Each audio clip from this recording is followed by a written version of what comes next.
وہ خاموش ہو گیا تھا۔ اس نے حدید کے چہرے سے نظریں ہٹا لیں۔ دھند بہت گہری ہو گئی تھی۔ کیتھیڈرل کے اوپر لگا ہوا جگمگاتا ہوا ہولی کراس اب نظر نہیں آ رہا تھا۔ دھند نے اسے نظروں سے اوجھل کر دیا تھا۔ اس نے اسے ڈھونڈنے کی کوشش بھی نہیں کی تھی۔ چرچ میں اب بہت خاموشی تھی۔ پہلے والا شور بہت کم ہو چکا تھا۔ سروس بہت دیر کی ختم ہو چکی تھی اور اب دور پارکنگ سے گاڑیاں نکالنے کی ہلکی ہلکی آوازیں سنائی دے رہی تھیں۔ وہ دونوں چپ چاپ بینچ پر بیٹھے ہوئے تھے۔ دونوں سوچ رہے تھے، ایک ماضی کے بارے میں، دوسرا مستقبل کے بارے میں، اور حال سے دونوں بے خبر نظر آ رہے تھے۔ مجھے نہیں پتا محبت کیا ہوتی ہے، اسے کس طرح ڈیفائن کرتے ہیں، کس طرح وضاحت کرتے ہیں، میں یہ سب نہیں جانتا، لیکن میں یہ ضرور جانتا ہوں کہ میں نے خدا سے بہت محبت کی ہے، اتنی محبت جتنی میں کر سکتا تھا۔ کرسٹینا نے ایک طویل خاموشی کے بعد اپنے بائیں جانب اس کو بولتے سنا تھا۔ گردن موڑ کر اس نے حدید کا چہرہ دیکھا تھا۔ وہ کیتھیڈرل کے اوپر لگے ہوئے کراس کو دھند میں تلاش کرنے کی کوشش کر رہا تھا۔ لیکن میرے پیرنٹس کی طرح خدا کے پاس بھی میرے لیے وقت نہیں ہے۔ میں نے جب بھی اس سے دعا کی ہے مجھے کچھ نہیں ملا۔ پچھلے 18-19 سال میں نے ایک جہنم میں گزارے ہیں۔ ہر دن میں خدا سے دعا کرتا تھا، اس سے درخواست کرتا تھا کہ وہ ہمارے گھر کو ٹھیک کر دے۔ سب لوگوں کے گھروں کی طرح میرے پیرنٹس ایک دوسرے کے ساتھ خوش رہنا سیکھ لیں، میرے لیے ان کے پاس کچھ وقت بچ جائے، مگر کچھ بھی نہیں ہوا۔ مجھے کچھ نہیں ملا۔ جب ممی اور پاپا کی ڈیورس ہونے والی تھی تو میں نے خدا سے دعا کی تھی کہ ایسا نہ ہو، وہ کبھی الگ نہ ہوں، مگر ڈیورس ہو گئی۔ جب پاپا پر حملہ ہوا تب بھی میں نے بہت دل سے خدا کو پکارا تھا، کہا تھا کہ پلیز میرے پاپا کو بچا لو، لیکن میری دعا قبول نہیں ہوئی۔ میں نے دعا کی تھی کہ ممی کو سزا سے بچا لو، انہیں کچھ نہ ہو، وہ میرے پاس آخری رشتہ تھیں، مجھے ان سے محبت تھی، مگر کچھ نہیں ہوا۔ میری کوئی دعا ان کے کام نہیں آئی اور ممی کو سزا ہو گئی اور پھر ان کی ڈیتھ ہو گئی، اور پھر میں نے ایک فقیر کی طرح خدا سے کہا تھا کہ وہ ٹینا کو مجھ سے جدا نہ کرے، اسے تو میرے ساتھ رہنے دے۔ مگر خدا نے میرے ساتھ کیا کیا؟ مجھ سے آخری چیز بھی چھین لی۔ جب میں انگلینڈ میں تھا تو وہاں میں نے ان لوگوں کو ہر بات پر یسوع کہتے سنا تھا۔ وہ اپنے نبی کا نام لیتے تھے۔ میں کوشش کرتا تھا کہ اتنی ہی عقیدت سے اپنے نبی کا نام لوں، ان سے مدد مانگوں، انہیں بتاؤں کہ اللہ میرے ساتھ کیا کر رہا ہے۔ اگر یسوع خدا سے اس کے فیصلے تبدیل کروا سکتے تھے تو پھر میرے پروفٹ کیوں نہیں؟ یسوع مسیح مردوں کو زندہ کر دیتے تھے، بیماروں کو ٹھیک کر دیتے تھے، وہ ایک دو نہیں، لوگوں کے بہت سے معجزے کر دیا کرتے تھے۔ تو میں نے سوچا میرے نبی میرے لیے یہ سب کیوں نہیں کرتے، جبکہ میں ان سے محبت کرتا ہوں، سب کچھ انہی کے بتائے طریقے سے مانگ رہا ہوں، پھر بھی ان کے نزدیک میں کچھ بھی نہیں، میری کوئی اہمیت نہیں ہے۔ کوئی آخر کتنی بار ٹھکرایا جائے، اور یقین کرو مجھے واقعی ہر بار لیٹ ڈاؤن کیا گیا ہے، ہر بار مجھے مایوس کیا گیا ہے۔ کوئی بھی شخص اپنے مذہب کو معمولی باتوں پر تو نہیں چھوڑتا، کچھ نہ کچھ تو ایسا ضرور ہوتا ہے جو آپ کو کہیں اندر سے ہرٹ کرتا ہے، اور میں اندر سے ہرٹ ہوا ہوں، ایک بار نہیں کئی بار۔ میرا ہاتھ اتنی بار جھٹکا گیا ہے کہ اب میں نے ہاتھ بڑھانا ہی چھوڑ دیا ہے۔ مذہب مشکل وقت میں آپ کا سہارا ہوتا ہے، اگر یہ مشکل وقت میں بھی سہارا نہیں بن سکتا تو پھر ایسے مذہب کا کیا فائدہ؟ پھر میں تو خدا کے بنائے ہوئے 2 مذاہب میں سے ایک کا انتخاب کر رہا ہوں، کوئی غلط کام تو نہیں کر رہا۔ وہ اب اس سے سوال کر رہا تھا، وہ بھیگی آنکھوں سے اسے دیکھتی جا رہی تھی۔ اگر میں کہوں ہاں تو؟ حدید نے بے یقینی سے اسے دیکھا تھا، شاید وہ اس جواب کی توقع نہیں کر رہا تھا۔ میں تمہارے بارے میں کچھ نہیں جانتا، مجھے نہیں پتا تم کیسی زندگی گزار رہی ہو، مجھے یہ بھی نہیں پتا کہ تم نے کبھی کسی سے محبت کی ہے یا نہیں، مگر میں نے اپنی ساری زندگی دوزخ میں گزاری ہے، ایسے دوزخ میں جس میں مجھے میری کسی غلطی کی سزا کے طور پر نہیں ڈالا گیا تھا۔ جب آپ دوزخ میں ہوں تو پتہ ہے زندگی کی سب سے بڑی خواہش کیا ہوتی ہے؟ صرف ایک ہلکی سی معمولی سی ٹھنڈک، تاکہ دوزخ کی گرمی کچھ تو کم ہو جائے۔ ٹینا میرے لیے وہی ٹھنڈک تھی۔ میں نے زندگی میں اس سے بڑھ کر کسی کو نہیں چاہا، بلکہ شاید مجھے یہ کہنا چاہیے کہ میں نے زندگی میں اس کے علاوہ کسی کو چاہا ہی نہیں۔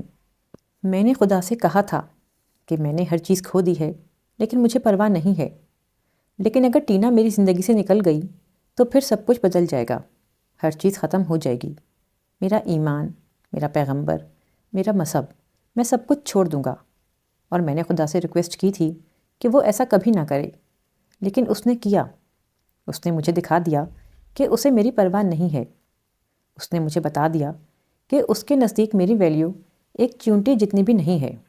تم مجھے بتاؤ، میری جگہ اگر تم ہو تو تم کیا کرو گی؟ میں یہاں جس گھر میں واپس جاؤں گا وہاں نہ پیرنٹس ہیں نہ بہن بھائی، وہاں صرف دیواریں ہیں، اور دیواروں سے تو آپ کو محبت نہیں مل سکتی۔ دنیا میں کوئی ایک شخص نہیں ہے جس کو مجھ سے محبت ہو، جس کے لیے میرا وجود کوئی معنی رکھتا ہو، جو میری پرواہ کرتا ہو۔ دنیا میں کتنے بلین لوگ ہیں، ان میں سے کسی ایک کو بھی حدید نام کے اس شخص کے وجود کی ضرورت نہیں ہے۔ تم کبھی اندازہ لگا سکتی ہو، جب میں لوگوں کا ہجوم ہر جگہ دیکھتا ہوں تو میرا دل کیا چاہتا ہے؟ میرا دل چاہتا ہے کہ ان میں کوئی میرا نام پکارے، کسی کے چہرے پر مجھے دیکھ کر مسکراہٹ آ جائے، مگر مجھے کوئی جانتا ہے نہ پہچانتا ہے۔ محبت تو بہت دور کی بات ہے۔ میں چرچ جانا شروع نہ کرتا تو میں پاگل ہو جاتا یا پھر خودکشی کر لیتا۔ میں زندگی سے اس حد تک تنگ آ چکا ہوں۔ مجھے نہیں پتا اللہ نے دنیا کس کے لیے بنائی ہے، مگر یہ کم از کم میرے جیسے انسان کے لیے تو نہیں بنائی ہے۔ اس کی آواز پھر آ گئی تھی۔ جو بات میں تمہیں اب بتاؤں گی، شاید تمہیں اس پر کبھی یقین نہیں آئے گا۔ تم سوچو گے میں جھوٹ بول رہی ہوں، شاید تم کہا لگا کر ہنس پڑو، لیکن پھر بھی مجھے تم سے یہ بات تو کہنا ہی ہے۔ حدید نے حیرانی کے ساتھ اسے دیکھا تھا۔ وہ اسی کی طرف دیکھ رہی تھی، بھیگی پلکوں اور پرسکون چہرے کے ساتھ۔ کیا تم کو یقین آئے گا کہ میں تمہاری محبت میں نہیں، تمہارے عشق میں گرفتار ہوں؟ اس کے جملے پر وہ ساکت رہ گیا تھا۔ اور یہ عشق اس روز پارک میں تمہیں دیکھنے پر ہوا تھا۔ میں نے پہلی نظر تمہیں دیکھا تھا اور میں جان گئی تھی کہ میں اسیر ہو چکی ہوں۔ تم نہیں جانتے، یہ بات تم سے کہنے کے لیے میں نے تمہیں اس دن کتنا ڈھونڈنے کی کوشش کی تھی، مگر تم نہیں ملے۔ اور اس دن میں نے اللہ سے کہا تھا کہ اگر تم مجھے دوبارہ مل گئے تو میں اسلام قبول کر لوں گی، کیونکہ تم مسلم تھے۔ اس دن تم نے سسٹر کو اپنا نام بتایا تھا نا؟ وہ ایک لمحے کے لیے خاموش ہوئی تھی۔ حدید کے چہرے پر انتہائی بے یقینی تھی۔ تم خاموش کیوں ہو؟ بولو نا۔ کیا بولوں؟ وہ کچھ توقف کے بعد بولا تھا۔ کچھ کہو، اس نے اصرار کیا تھا۔ کیا کہوں؟ وہی۔ حدید حیران ہوا تھا۔ وہی کیا؟ کرسٹینا مسکرائی تھی۔ یہی کہ مجھے تمہاری بات پر یقین نہیں آ رہا۔ حدید اسے خاموشی سے دیکھتا رہا۔ ہاں، مجھے یقین نہیں آ رہا۔ چند لمحوں کے بعد اس نے کہا تھا، ہاں ٹھیک ہے، اور کبھی یقین کرنا بھی مت۔ پتہ ہے کیوں؟ تم یقین کرو گے، اعتبار کرو گے تو میرا عشق اور گہرا ہوتا جائے گا۔ تمہیں پتہ ہے یقین محبت کو اندھا کر دیتا ہے، اور میں کسی سے اندھی محبت نہیں کرنا چاہتی، کم از کم کسی انسان سے تو نہیں۔ تم میری بات پر یقین نہیں کرو گے تو مجھے ٹھوکر لگے گی۔ ہر ٹھوکر مجھے سنبھلنے کا موقع دے گی۔ ایک بار نہیں، دو بار نہیں، مگر کبھی نہ کبھی تو میں سنبھل جاؤں گی۔ حدید کو پہلی بار وہ لڑکی عجیب لگی تھی، بے حد عجیب۔ میں تمہیں سمجھ نہیں پا رہا۔ وہ اس کی بات پر مسکرائی تھی۔ سمجھنا چاہتے ہو؟ ہاں، تو ایک ڈیل کرتے ہیں۔ تم مجھے سمجھنے کی کوشش کرو، میں تمہیں سمجھنے کی کوشش کرتی ہوں، اور جب ہم ایک دوسرے کو سمجھ لیں گے تو شاید میں کرسٹینا نہ رہوں، مگر تم حدید ہی رہو گے۔ ایک ماہ تک ہم یہاں آئیں گے چرچ میں، لیکن تم اپنی بات کرنا، میں اپنی بات کروں گی۔ تم میرے بارے میں جو پوچھو گے میں بتا دوں گی، اور تمہارے بارے میں جو جاننا چاہوں گی وہ تم بتا دینا۔ وہ حیرانی سے اسے دیکھ رہا تھا۔ وہ اس کے سامنے جیسے شطرنج کی ایک بساط بچھا رہی تھی، یا پھر کوئی جگسا پزل رکھ رہی تھی۔ ایک ماہ کے بعد ہم دونوں کبھی نہیں ملیں گے۔ پھر نہ تم مجھے ڈھونڈنے کی کوشش کرنا، نہ میں تمہیں ڈھونڈوں گی۔ تم وہ کہنا جو تمہارے دل میں آئے، اور میں وہ کہوں گی جو میرے دل میں آئے گا۔ ہاں، اور ایک ماہ تک تم بائبل پڑھو گے، نہ ہی کسی مبلغ کے پاس جاؤ گے، صرف قرآن پڑھنا ترجمے کے ساتھ۔ اب میں جا رہی ہوں، کل 12 بجے میں یہاں آ جاؤں گی، کیا تم آؤ گی؟ وہ اب کھڑی ہو کر اس سے پوچھ رہی تھی۔ وہ چپ چاپ اسے دیکھتا رہا۔ وہ اسے جھڑک دینا چاہتا تھا۔ وہ اس سے کہنا چاہتا تھا کہ وہ اسے اس راستے سے نہ بھٹکائے، اسے وہاں ڈٹ جانے دے جہاں وہ جانا چاہتا تھا۔ وہ اس سے کہنا چاہتا تھا کہ وہ اس کی زندگی میں مداخلت کیوں کر رہی ہے، اسے اس میں کیا دلچسپی ہے، وہ اس سے کیا چاہتی ہے۔ اور حدید نے کہہ دیا تھا، ہاں میں آؤں گا۔ وہ ایک بار پھر مسکرائی تھی۔ خدا حافظ۔ وہ مڑ گئی تھی۔ میں آپ کو ڈراپ کر دوں گا، آپ کو کہاں جانا ہے؟ وہ بے اختیار اس کے پیچھے آیا تھا۔ نہیں، میں یہ نہیں چاہتی۔ آپ مجھے اپنا کانٹیکٹ نمبر تو دے دیں۔ وہ اس کے ساتھ ساتھ چلنے لگا تھا۔ تم مجھے اپنا فون نمبر دے دو۔ کرسٹینا نے رک کر اس سے کہا تھا تو وہ چند لمحے سوچتا رہا۔ پھر اس نے جیب سے والیٹ نکال کر ایک کارڈ اسے تھما دیا تھا۔ کرسٹینا نے دیکھے بغیر کارڈ مٹھی میں دبا لیا۔ وہ اس کے ساتھ چلتا ہوا پارکنگ کی طرف آیا تھا۔ وہاں ابھی بھی بہت سے لوگ کھڑے تھے۔ کیتھیڈرل کا اگلا حصہ بہت روشن تھا۔ وہ چرچ کے اندر جانے لگی تھی جب اسے اپنے عقب میں حدید کی آواز سنائی دی تھی تو اس نے مڑ کر دیکھا تھا۔ وہ کچھ جھجکتا ہوا اس کے پاس آیا تھا۔ مجھے ایک بات پوچھنی ہے، کیا تمہیں واقعی مجھ سے محبت ہے؟ حدید نے کرسٹینا کے چہرے پر مسکراہٹ کو گہرا ہوتے دیکھا تھا۔ نہیں، مجھے تم سے عشق ہے، اس نے بڑی روانی سے کہا تھا اور مڑ کر اندر چلی گئی تھی۔ حدید وہیں کھڑا اسے لوگوں کے ہجوم میں گم ہوتے دیکھتا رہا۔ اس کا دل چاہا تھا وہ اس سے دوبارہ ملے۔ اگلے دن نہ چاہتے ہوئے بھی وہ کیتھیڈرل میں موجود تھا۔ وہ سیڑھیوں پر بیٹھی ہوئی تھی، سیاہ چادر میں خود کو لپیٹے۔ وہ اپنے بازوؤں میں چہرہ چھپائے ہوئے تھی۔ حدید اس کے پاس چلا گیا تھا۔ قدموں کی چاپ پر اس نے سر اٹھایا تھا۔ حدید نے اس کے چہرے پر ایک خیر مقدمی مسکراہٹ دیکھی تھی۔ وہ اس سے کچھ فاصلے پر سیڑھیوں پر بیٹھ گیا تھا۔ تم نے زندگی میں خدا کو کتنی بار پکارا ہے؟ چند لمحوں کی خاموشی کے بعد اس نے حدید سے سوال کیا تھا۔ بہت دفعہ۔ اب وہ اس کے چہرے پر نظریں جمائے ہوئے تھا۔ اور اللہ کو؟ حدید اس کے سوال پر حیران ہوا تھا۔ کیا تم نے اللہ کو کتنی بار پکارا ہے؟ بڑے پرسکون اور نرم انداز میں سوال دہرایا گیا تھا۔ کیا خدا اور اللہ میں کوئی فرق ہوتا ہے؟ وہ کچھ الجھ گیا تھا۔ اللہ خدا کا ذاتی نام ہے۔ اس نام سے اسے پکاریں تو وہ زیادہ قریب محسوس ہوتا ہے، دوست لگتا ہے۔ حدید نے اس کے چہرے سے نظریں ہٹا لی تھیں۔ حدید، کل تم کہہ رہے تھے نا کہ تم نے جب بھی اللہ کو پکارا ہے اس نے تمہاری مدد نہیں کی۔ جب بھی اپنے پیغمبر سے مدد مانگی ہے انہوں نے تمہارا ہاتھ جھٹک دیا ہے۔ ساری بات عشق کی ہے۔ جب آپ کو کسی سے عشق ہو اور پھر آپ اسے پکاریں تو یہ ممکن نہیں کہ وہ آپ کی بات نہ سنے۔ مگر تمہیں عشق نہیں تھا، تمہیں ضرورت تھی، اور تمہارا ہاتھ جھٹک دیا گیا تھا۔ مجھے دیکھو، اس نے تمہیں دیکھا تھا پارک میں اور مجھے تم سے عشق ہو گیا۔ عجیب بات ہے نا، پہلی بار دیکھنے پر محبت نہیں عشق ہو گیا۔ اور پھر میں تم سے بات کرنے کے لیے تمہارے پیچھے بھاگی جیسے پاگل بھاگتے ہیں۔ میرے پاؤں میں جوتا تک نہیں تھا مگر مجھے اس کی پرواہ نہیں تھی، کیونکہ مجھے تم سے بات کرنا تھی، تمہاری تلاش تھی۔ تم نہیں ملے، میرے پاؤں میں کسی کیڑے نے کاٹ لیا۔ ایک ہفتے تک میں ٹھیک سے نہیں چل سکی۔ میرا پاؤں بینڈیج میں جکڑا رہا مگر مجھے درد نہیں ہوا۔ صرف تکلیف ہوئی تو اس بات کی کہ مجھے تم نہیں ملے۔ تم میرا عشق تھے، ضرورت نہیں۔ تم تک پہنچنے کے لیے اگر دوبارہ مجھے اسی تکلیف میں سے گزرنا پڑی تو بھی میں گزرتی۔ مگر تم دیکھو، مجھے اللہ سے محبت تھی تو اللہ نے مجھے تم تک پہنچایا۔ اس نے مجھے تکلیف دی، آزمائش میں بھی ڈالا، مگر تم تک پہنچایا۔ میری دعا قبول ہوئی، میری بات مانی گئی۔ تم نے یہ کیسے سوچ لیا کہ تمہیں جو تکلیفیں دی گئی ہیں، جن آزمائشوں میں ڈالا گیا ہے، اس کے بعد دوبارہ تمہاری کبھی کوئی دعا قبول نہیں کی جائے گی؟ حدید اسے بے یقینی سے دیکھ رہا تھا۔ مذہب بدلنے سے تمہاری زندگی میں کیا بدل جائے گا؟ تمہارے پاپا واپس آ جائیں گے؟ تمہاری ممی واپس آ جائیں گی؟ وہ دونوں اکٹھے رہنے لگیں گے؟ جو بدنامی تمہارے خاندان کے حصے میں آئی ہے، کیا وہ ختم ہو جائے گی؟ کیا ٹینا مل جائے گی تمہیں؟ کیا مذہب بدلنے سے یہ سب ہو جائے گا؟ تو پھر تو پورے ویسٹ کو اپنا مذہب بدل کر مسلم ہو جانا چاہیے، کیونکہ گھر تو سب سے زیادہ وہاں ٹوٹتے ہیں، ڈائیورس وہاں زیادہ ہیں۔ وہاں تو ہر روز کوئی نہ کوئی ٹینا کسی نہ کسی حدید کو چھوڑ دیتی ہے، اور وہ سب کرسچن ہیں۔ پھر ان کے پاس سکون کیوں نہیں ہے؟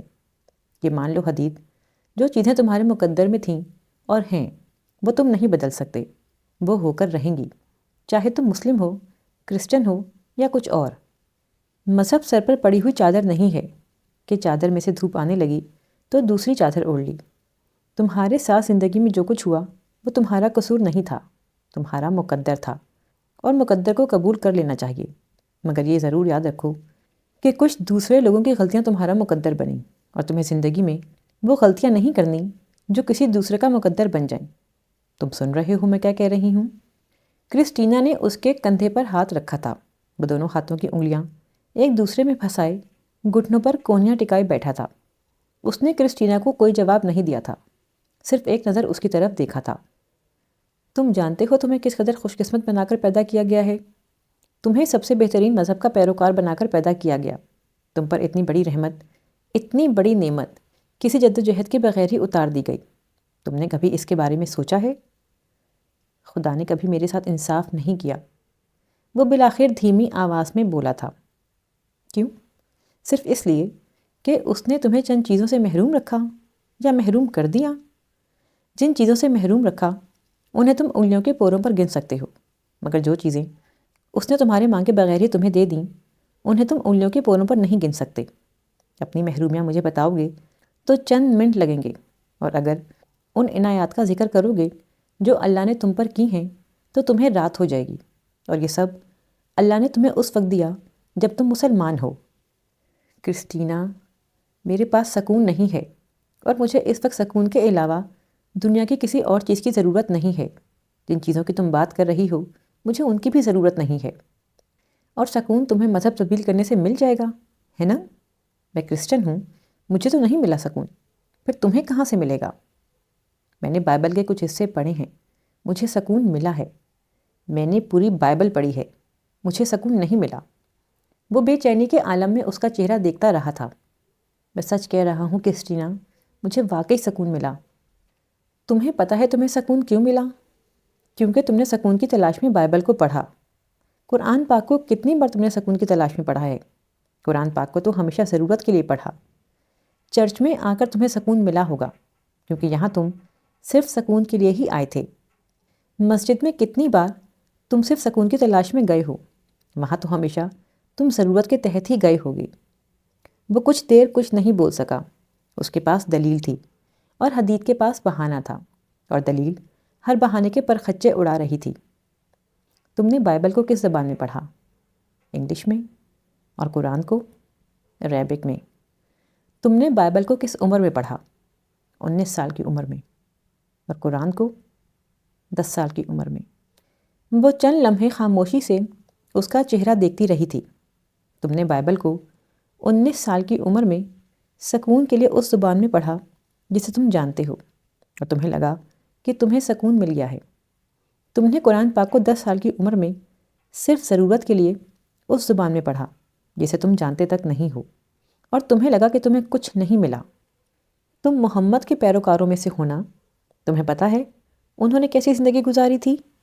ہم نہیں جانتے کہ اللہ کو ہم سے محبت ہے یا نہیں، مگر اس دنیا کا ایک انسان ایسا ضرور ہے جس کے بارے میں ہم بغیر کسی شبے کے کہہ سکتے ہیں کہ اللہ کو اس سے محبت ہے، اور وہ ہے محمد صلی اللہ علیہ وآلہ وسلم۔ اور جس انسان سے اللہ نے سب سے زیادہ محبت کی اسے بھی آزمائشوں سے گزارا۔ تم ماں باپ سے اس وقت محروم ہوئے جب تم ان کے محتاج نہیں رہے تھے۔ محمد نے اپنے باپ کی شکل تک نہیں دیکھی۔ ان کی ماں اس وقت اس دنیا سے چلی گئی تھیں جب ماں کی سب سے زیادہ ضرورت ہوتی ہے۔ تمہارے قدموں میں کسی نے کانٹے نہیں بچھائے ہوں گے، تمہارے جسم پر کسی نے غلاظت اور کوڑا کرکٹ نہیں پھینکا ہوگا۔ محمد کے ساتھ مکہ کی گلیوں میں یہی سب ہوتا تھا۔ تم تو ماں باپ کے حوالے سے ہونے والی تھوڑی سی بدنامی سے ڈر گئے۔ انہیں تو پورا مکہ پتہ نہیں کیا کیا کہا کرتا تھا۔ تم کہتے ہو تمہارا خاندان ختم ہو گیا ہے، تمہارے رشتہ داروں نے تمہارے ساتھ زیادتی کی ہے، انہیں تو 3 سال تک ایک گھاٹی میں قید کر دیا گیا تھا۔ تم پر کسی نے پتھر نہیں برسائے، ان پر برسائے گئے تھے۔ تمہاری تو کوئی اولاد نہیں ہے، تم نے صرف اپنے ماں باپ اپنے ہاتھوں سے دفنائے ہیں، انہوں نے اپنی اولادیں اپنے بیٹے اپنے ہاتھوں سے دفنائی ہیں۔ تمہیں خدا نے کبھی رزق کی کمی کا شکار نہیں کیا، انہوں نے تو فاقے بھی کاٹے تھے۔ تم اللہ سے برگزشتہ ہو گئے، مذہب بدلنے پر تیار ہو گئے، مگر انہوں نے اللہ سے شکوہ کیا نہ اسے چھوڑا۔ تمہیں پتہ ہے محمد سے اللہ کو اتنی محبت کیوں ہے؟ اسی وجہ سے اللہ کو ان سے محبت ہے۔ حدید نے اس کے گالوں پر پانی بہتے دیکھا تھا۔ میں انسان ہوں، پیغمبر نہیں ہوں۔ محمد کے بعد کوئی اور پیغمبر ہو بھی نہیں سکتا، کسی اور پیغمبر کی ضرورت بھی نہیں ہے۔ تم پیغمبر ہو بھی کیسے سکتے ہو؟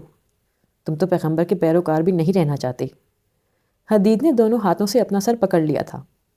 آج جب گھر جاؤ گے تو قرآن پاک کا ترجمہ پڑھنا، ضرورت کے لیے نہیں، صرف سکون کے لیے۔ پھر کل مجھے بتانا کہ تمہیں سکون ملا کہ نہیں۔ قرآن کہتا ہے آزمائش اور تکلیف کے وقت صبر اور نماز سے کام لو۔ تم بھی یہی کرو۔ میں کل پھر یہاں آؤں گی، تم آؤ گی نا؟ وہ اس کے کندھے پر ہاتھ رکھے نرم آواز میں پوچھ رہی تھی۔ وہ نہیں جانتا تھا اس کا سر آج بھی کس طرح اسبات میں ہل گیا تھا۔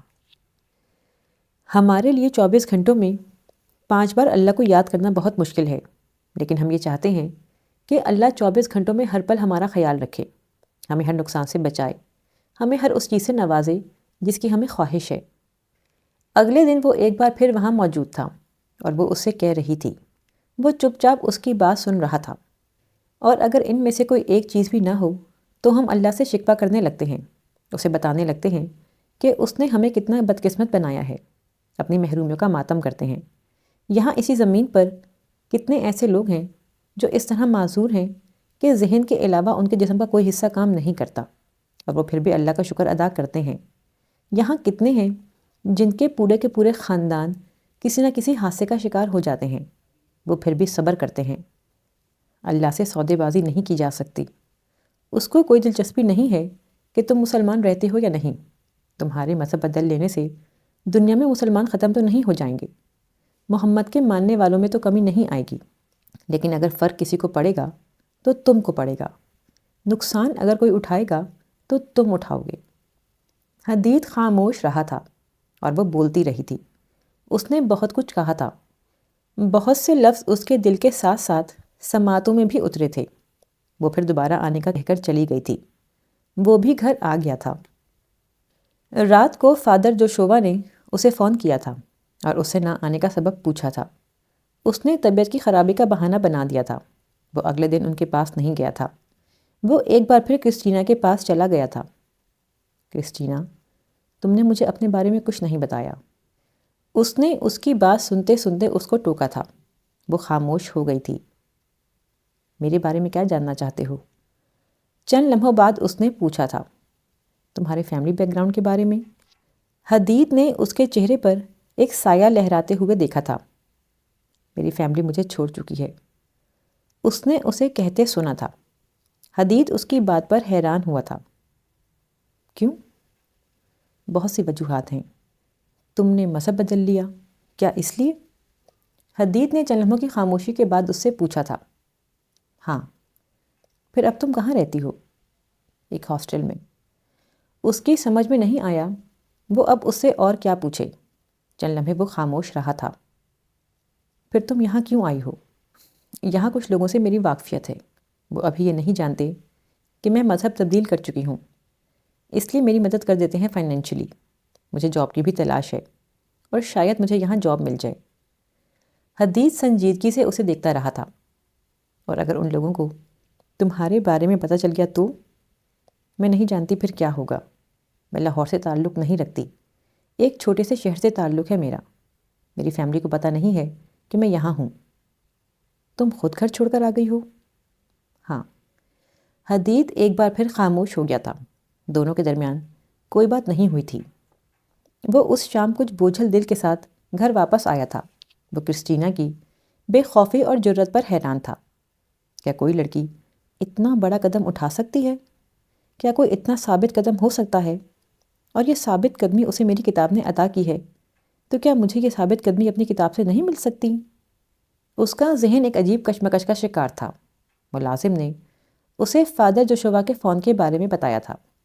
اس نے چند لمحے خاموشی سے اس کا چہرہ دیکھا تھا اور پھر کہا تھا، ان سے کہہ دو میں گھر پر نہیں ہوں، اور اب جب بھی ان کا فون آئے یہی کہنا۔ ملازم نے حیرانی سے اسے دیکھا تھا اور پھر سر ہلا کر چلا گیا تھا۔ وہ جیسے کسی بھنور سے باہر نکل رہا تھا۔ ہاں واقعی، اگر ایک عیسائی لڑکی کو میرے دین سے اتنی تقویت مل سکتی ہے کہ وہ اپنا سب کچھ چھوڑ سکتی ہے تو مجھے کیوں نہیں؟ کرسٹینا ٹھیک کہتی ہے، میں نے اللہ کو اس طرح نہیں پکارا ہوگا، میرا ایمان کمزور ہوگا۔ اپنے مذہب کے بارے میں میرا علم سطحی ہے، میں واقعی کبھی بھی ایک مسلم نہیں رہا، مجھ میں بہت سی ایسی خرابیاں ہیں جن پر آج تک میری نظر نہیں گئی۔ میں نے آسمانوں اور زمین کی بادشاہی اسی کی ہے، وہی زندہ کرتا ہے، وہی مارتا ہے۔ اگلے دن وہ اسے ایک صفحے پر لکھا ہوا سورہ حدید کا ترجمہ سنا رہی تھی، اور وہ ہر چیز پر قادر ہے، اور تم جہاں کہیں ہو وہ تمہارے ساتھ ہے، اور جو کچھ تم کرتے ہو خدا اسے دیکھ رہا ہے۔ وہ رک گئی تھی، اس نے حدید کو دیکھا تھا، وہ اس سے نظر چرا گیا تھا۔ اور تم کیسے لوگ ہو کہ خدا پر ایمان نہیں لاتے؟ اس کی آواز بے حد نرم تھی، حالانکہ اس کے پیغمبر تمہیں بلا رہے ہیں کہ اس پر ایمان لاؤ، اور اگر تم کو باور ہو تو وہ تم سے اس کا عہد بھی لے چکے ہیں۔ حدید نے اس کی طرف دیکھا تھا، کرسٹینا اس کی طرف متوجہ نہیں تھی۔ جس دن تم مومن مردوں اور مومن عورتوں کو دیکھو گے کہ ان کے ایمان کا نور ان کے آگے آگے اور داہنی طرف چل رہا ہے۔ حدید نے سر جھکا لیا، وہ بہت ٹھہر ٹھہر کر بول رہی تھی۔ تو ان سے کہا جائے گا کہ تم کو بشارت ہو کہ آج تمہارے لیے بہشتیں ہیں جن کے تلے نہریں بہہ رہی ہیں، ان میں ہمیشہ رہو گے، اور یہی بہت بڑی کامیابی ہے۔ اس دن منافق مرد اور منافق عورتیں، اس کی آواز بھرا گئی تھی، وہ رک گئی تھی۔ حدید نے سر اٹھا کر اسے دیکھا، وہ اپنے لرزتے ہوئے ہونٹوں کو بھینچتے ہوئے آنسوؤں پر قابو پانے کی کوشش کر رہی تھی، اس کے ہاتھ میں بھی لرزش تھی۔ اس نے کاغذ حدید کی طرف بڑھا دیا۔ باقی تم پڑھو، بھیگی ہوئی آواز میں اس نے کہا تھا۔ نہیں، میں تم سے سننا چاہتا ہوں۔ وہ چند لمحے ساکت رہی تھی، پھر جیسے خود پر قابو پاتے ہوئے بولنے لگی تھی۔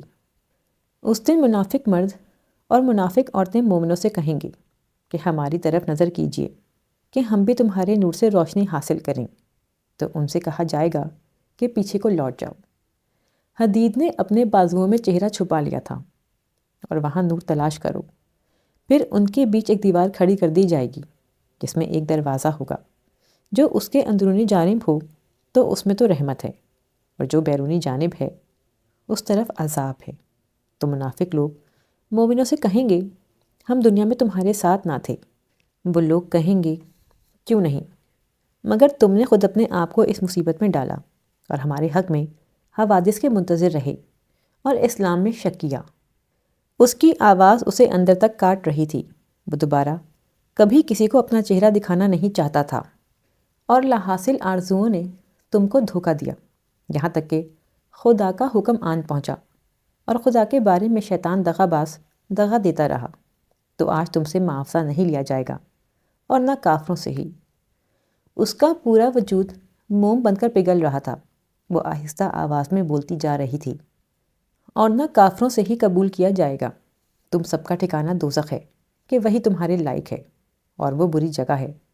اور جو لوگ خدا اور اس کے پیغمبر پر ایمان لائے، یہی اپنے پروردگار کے نزدیک صدیق اور شہید ہیں، ان کے لیے ان کے اعمال کا صلہ ہوگا۔ اور جن لوگوں نے کفر کیا اور تمہاری آیتوں کو جھٹلایا، وہی اہل دوزخ ہیں، وہ تمہارے لیے روشنی کر دے گا، جس میں چلو گے، وہ تم کو بخش دے گا، اور خدا بخشنے والا مہربان ہے۔ وہ خاموش ہو گئی تھی۔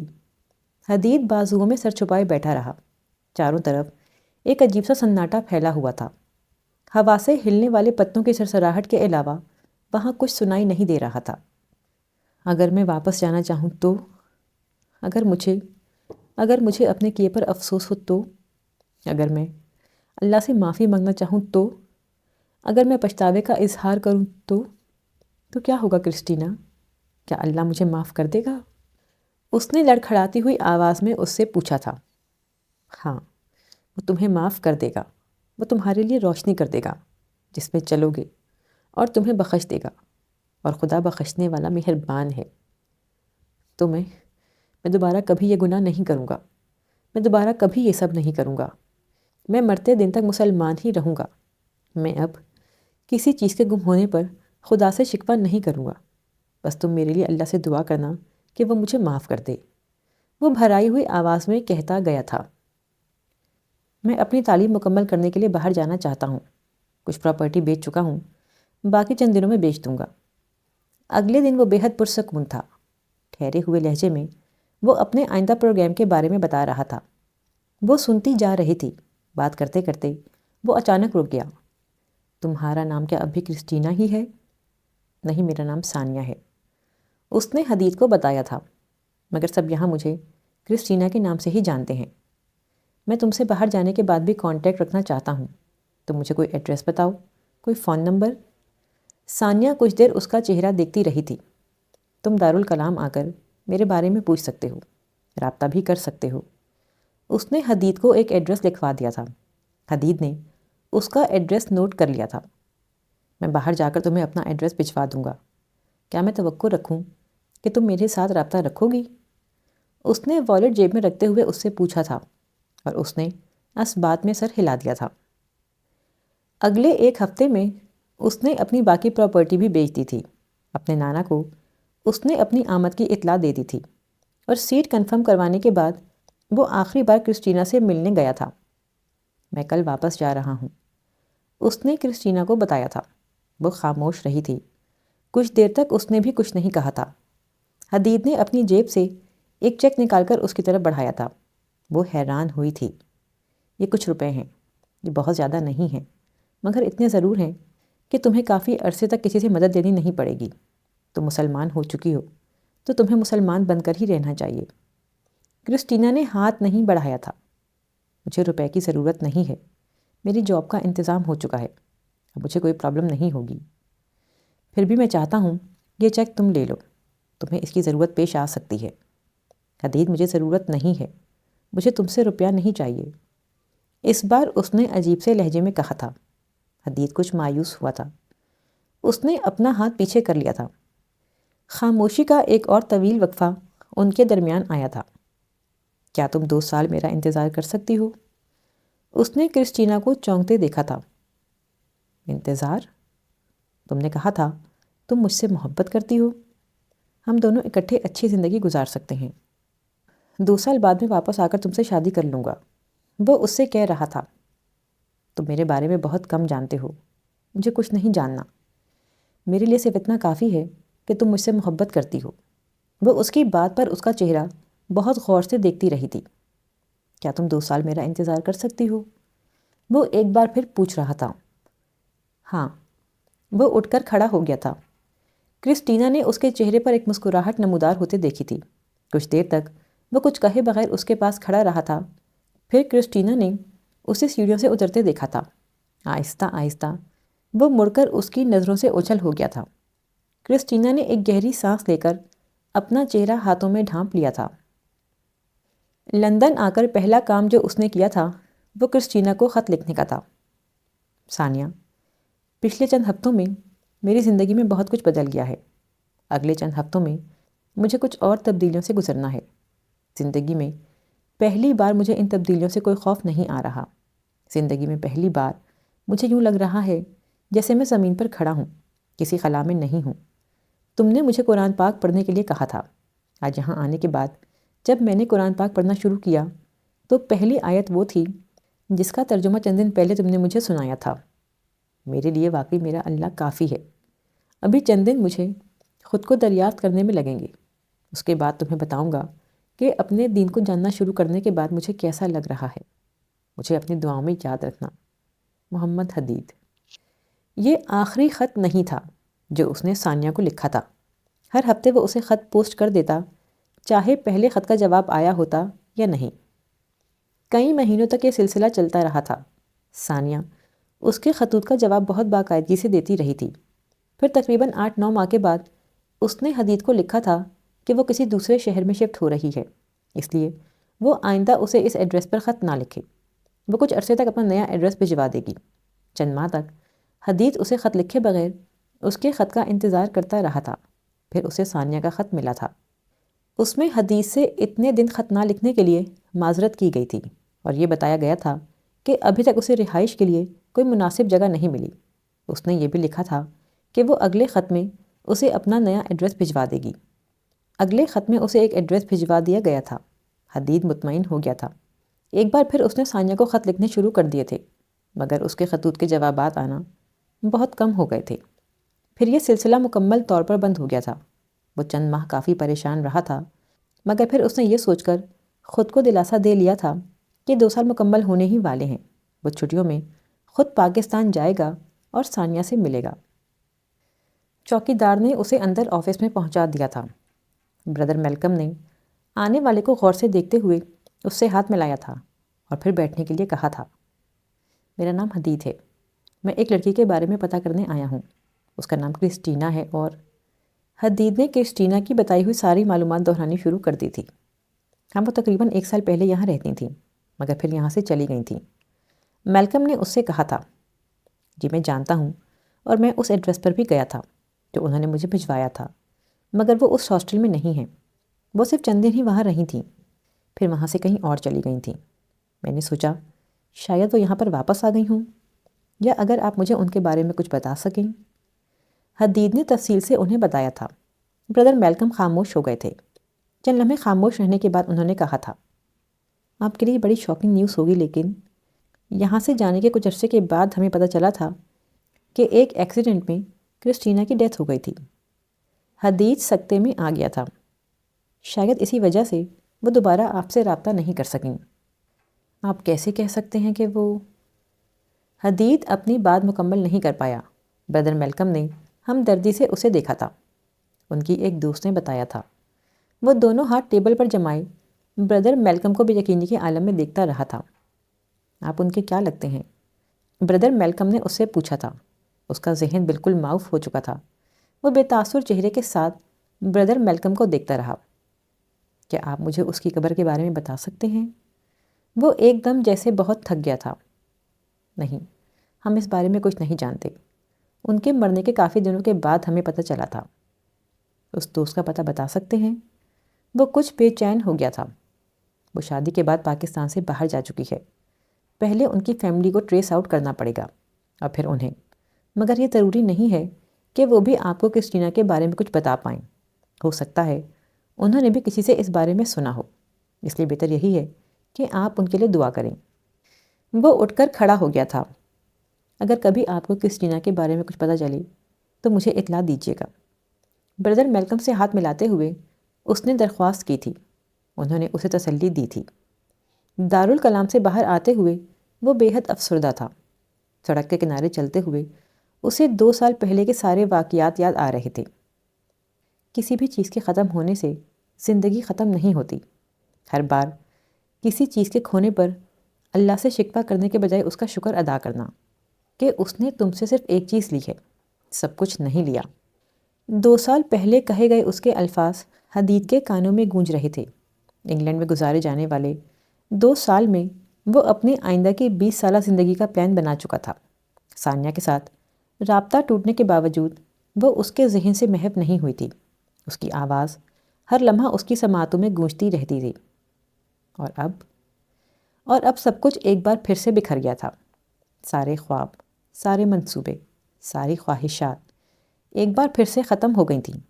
مگر عجیب بات یہ تھی کہ اس بار اسے پہلے کی طرح اللہ سے شکوہ نہیں ہوا تھا۔ اسے شوق لگا تھا، وہ ہرٹ بھی ہوا تھا، مگر 2 سال پہلے والی فرسٹریشن اور ڈپریشن نے اسے اپنے حصار میں نہیں لیا تھا۔ ایک اور آزمائش میرے حصے میں آئی ہے، اور اس بار آزمائش میں مجھے صبر اور استقامت سے کام لینا ہے۔ اس بار مجھے شکوہ نہیں، شکر ادا کرنا ہے۔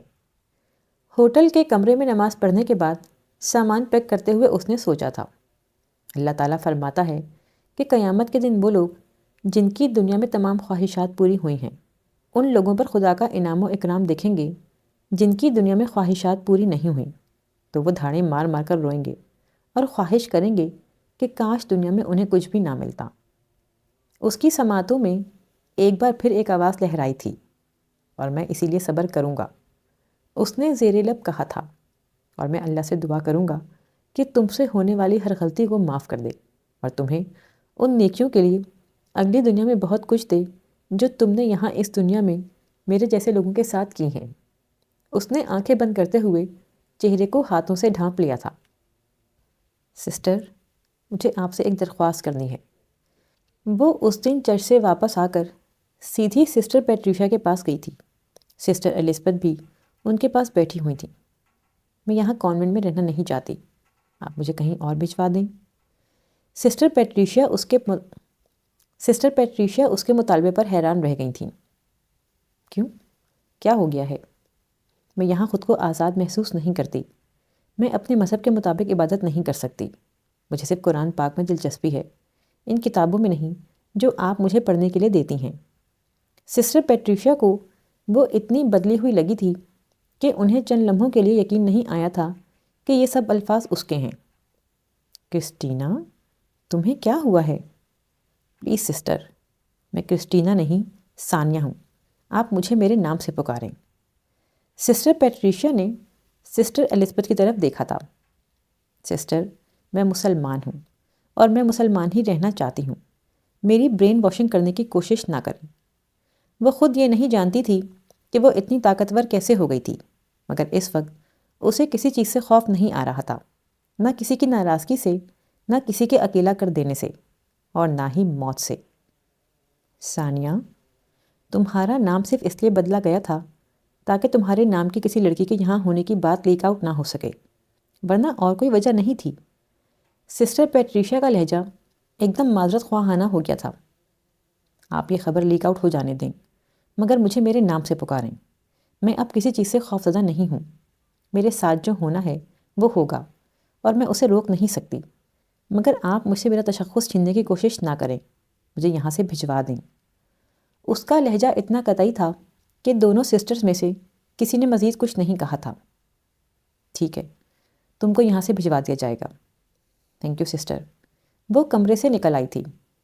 پچھلے بہت سے دنوں میں پہلی بار اس نے بڑی بے خوفی سے لائبریری میں جا کر قرآن پاک کی بلند آواز سے تلاوت شروع کر دی تھی۔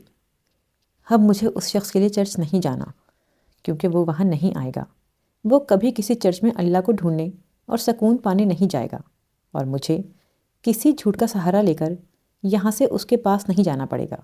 اور اب مجھے کسی سے یہ چھپانے کی ضرورت نہیں ہے کہ میں کون ہوں اور کیا چاہتی ہوں۔ اور آج مجھے ڈائننگ روم میں کسی دعا میں شرکت کے ساتھ اپنا کھانا نہیں کھانا۔ مجھے کھانا کھانے سے پہلے صرف بسم اللہ پڑھنی ہے اور بآواز بلند پڑھنی ہے، اور کل مجھے کسی چرچ کی سروس میں شرکت نہیں کرنا۔ واحد کام جو مجھے کرنا ہے وہ اس قرآن پاک کی تلاوت ہے، اور مجھے یہ تلاوت کبھی بھی چھپ کر اور ڈر کر نہیں کرنی۔ نہ ہی نماز پڑھتے وقت مجھے دل میں کوئی خوف رکھنا ہے۔ پھر جنہیں مجھے چھوڑنا ہوگا وہ مجھے چھوڑ دیں گے، اور مجھے صرف اپنے اللہ سے سہارا چاہیے۔ میرا اللہ اور میرا رسول میرے لیے کافی ہیں، اور میں اپنے گناہوں کے لیے اللہ سے رحمت کی طلب گار ہوں۔ اس نے زندگی میں کبھی خود کو اتنا طاقتور محسوس نہیں کیا تھا جتنا وہ اس وقت محسوس کر رہی تھی۔ پھر تم نے کیا سوچا ہے؟ ہیومن رائٹس کمیشن کی اس نامی گرامی عہدے دار نے اس سے ایک بار پھر پوچھا تھا۔ میں آپ کو بتا چکی ہوں، مجھے کسی کورٹ میں پیش نہیں ہونا، نہ ہی میڈیا کے سامنے آنا ہے۔ مجھے ایسا کچھ نہیں کرنا۔ اس نے انکار کرتے ہوئے کہا تھا۔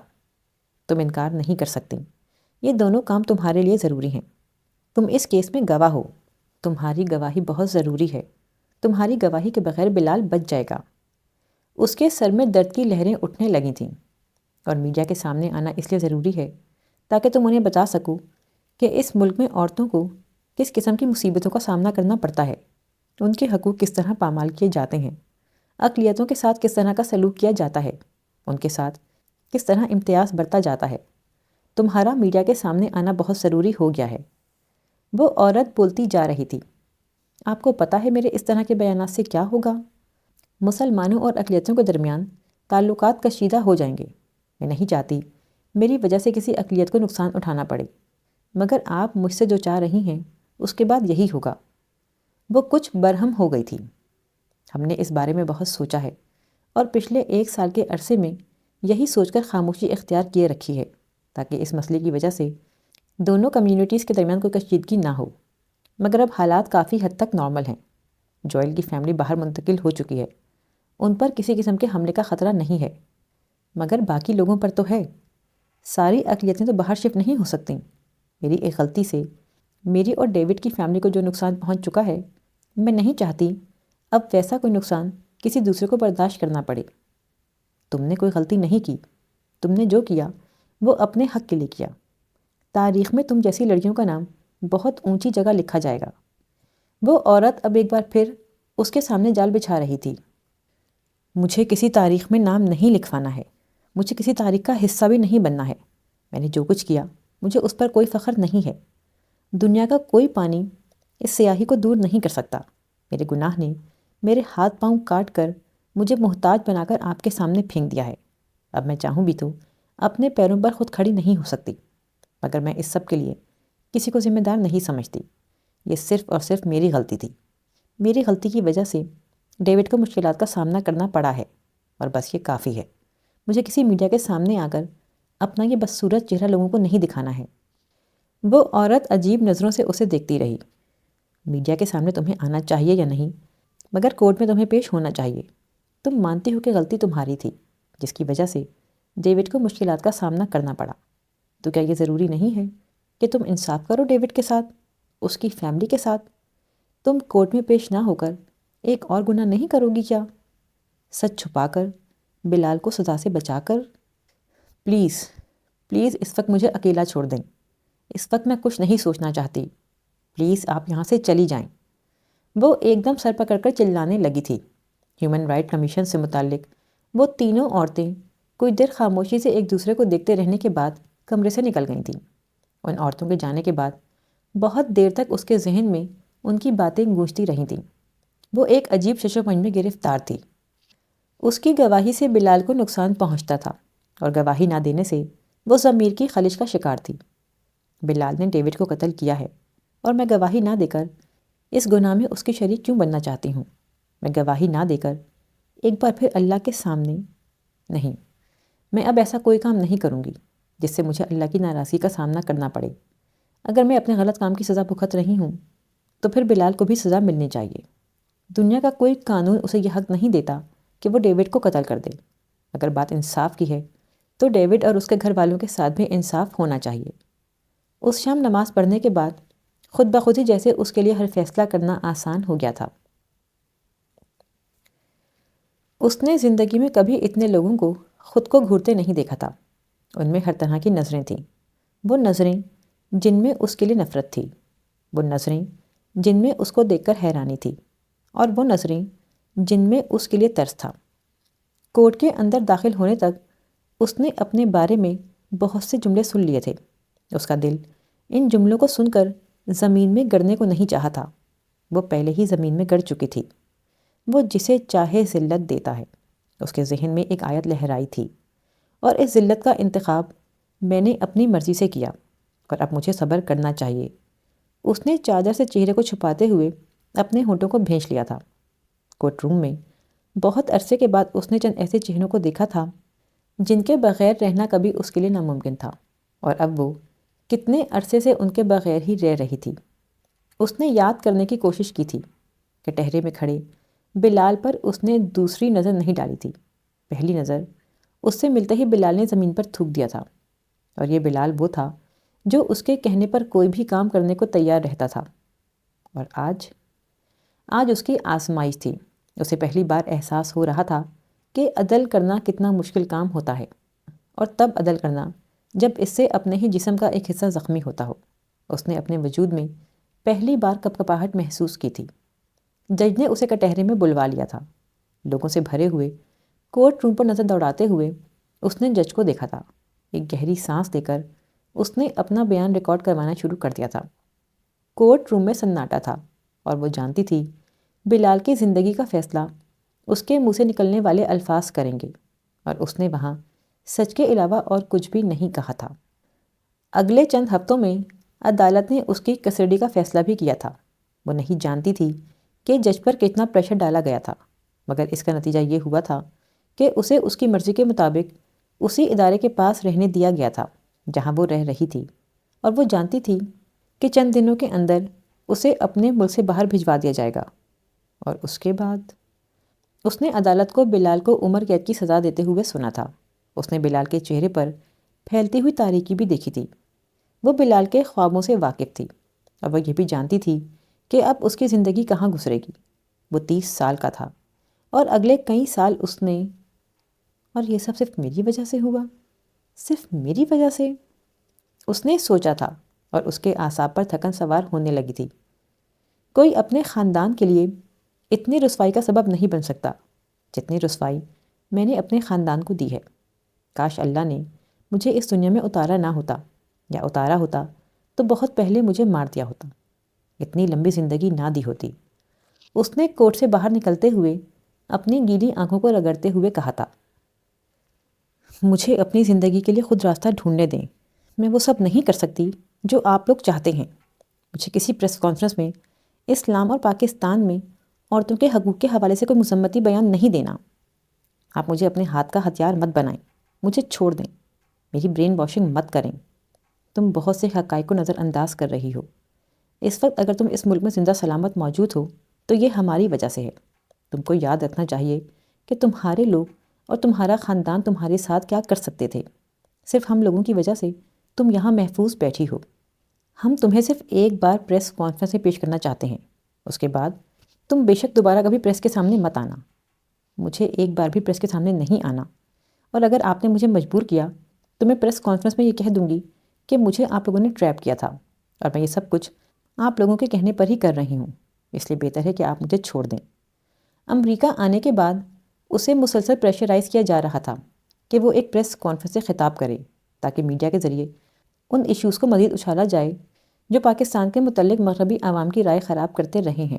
ہیومن رائٹس کی جو مغربی تنظیم اسے پاکستان سے امریکہ لانے اور وہاں سیاسی پناہ دلوانے کی موجب بنی تھی، اب وہ بدلے میں اس کو ایکسپلائٹ کرنا چاہ رہے تھے۔ امریکہ میں ہی اس کی ملاقات ڈیوڈ کی فیملی سے کروائی گئی تھی، اور اس بار ڈیوڈ کی فیملی نے اسے اسی کام پر مجبور کرنے کی کوشش کی تھی جو کام اس تنظیم کے افراد کروانا چاہ رہے تھے۔ اس کا جواب ایک بار پھر انکار کی صورت میں تھا۔